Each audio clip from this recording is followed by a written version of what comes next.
Hello and welcome to ashford.com. You are watching an interesting video on researchers have identified specific gene clusters linked to 8 different types of schizophrenia. Please read this disclaimer carefully.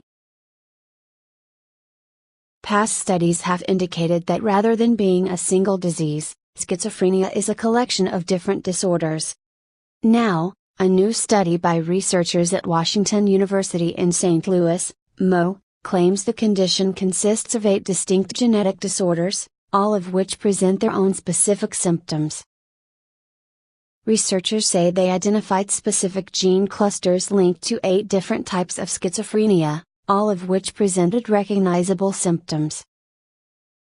The research team, including senior investigator Dr. C.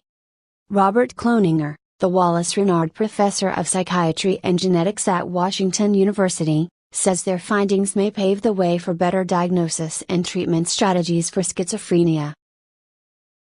Schizophrenia is a mental disorder characterized by hallucinations, delusions, abnormal thoughts, cognitive problems and agitated body movements. People with a family history of schizophrenia are at much higher risk of developing the condition.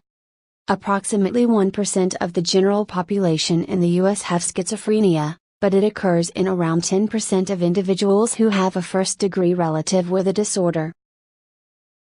Researchers have worked long and hard to identify specific genes associated with schizophrenia. Earlier this year, a study led by researchers from the Cardiff University School of Medicine in the UK, in which they identified 83 new genes linked to schizophrenia. But Dr. Cloninger says that rather than trying to pinpoint specific genes to schizophrenia development, he and his colleagues wanted to look at how individual genes work together. Genes don't operate by themselves, he says. They function in concert much like an orchestra, and to understand how they're working, you have to know not just who the members of the orchestra are but how they interact. Analyzing genetic variations and identifying clusters. For their study, results of which are published in the American Journal of Psychiatry, the team analyzed the genomes of 4,200 people with schizophrenia and 3,800 people without the disorder. Fast facts about schizophrenia in the U.S. Schizophrenia is one of the leading causes of disability in the U.S. Approximately 75% of people who develop schizophrenia are between the ages of 16 and 25. Past research has indicated that 25% of people with schizophrenia recover completely, 25% have symptoms that do not improve over time, while 50% have symptoms that improve over a 10-year period. Specifically, they looked at almost 700,000 areas of the genome where variation occurred in a single unit of DNA. This variation is known as a single nucleotide polymorphism, S. By comparing the SNPs of schizophrenic individuals with those of healthy controls, the team was able to identify the genetic variations linked to schizophrenia.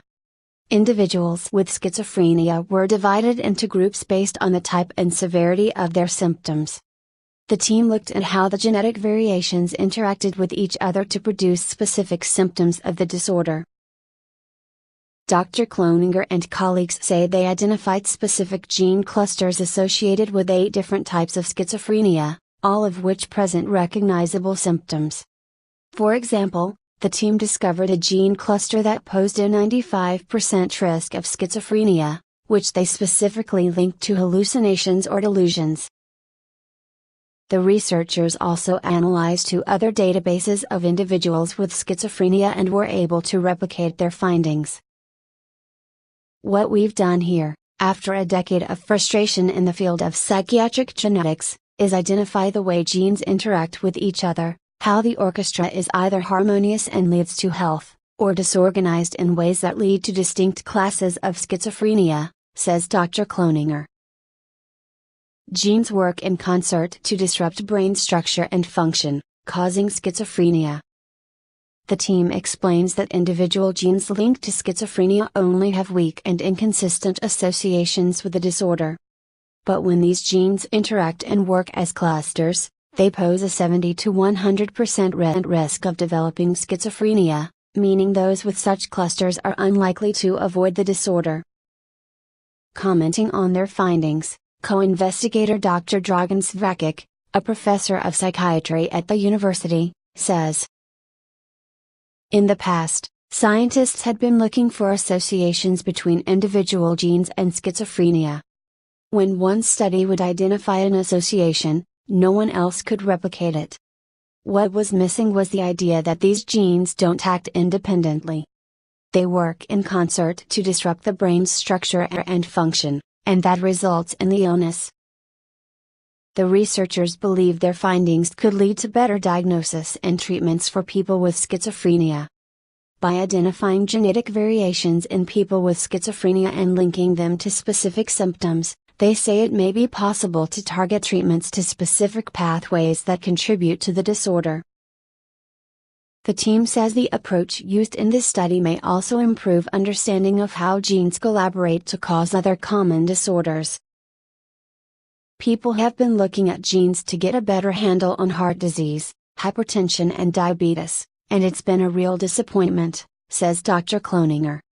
Most of the variability in the severity of disease has not been explained, but we were able to find that different sets of genetic variations were leading to distinct clinical syndromes. So I think this really could change the way people approach understanding the causes of complex diseases. References